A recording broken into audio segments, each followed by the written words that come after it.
ففي كل موضع من مواضع الصلاة تجد ذكر الله وبناء المساجد وإعمار بيوت الله، كلها جاءت بغاية واحدة ألا وهي ذكر الله. قال الله في بيوت آذن الله ويذكر فيها اسمه.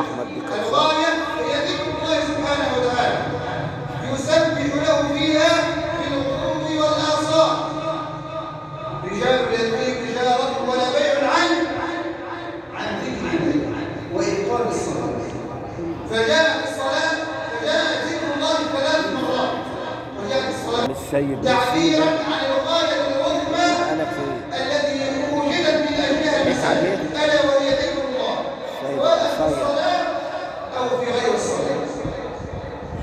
وإذا نظرت إلى الحج، هذه العبادة العظيمة التي هي مرة واحدة، ستجد أنها كلها مرتبطة بذكر الله.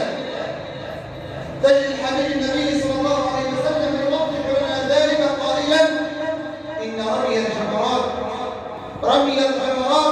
والطواف، إن رمي الجمرات والطواف والسعي بين الصفا والمروة بذكر الله، كل هذا إنما شرع بذكر الله سبحانه وتعالى.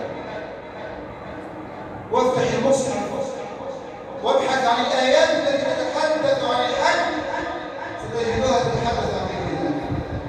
لما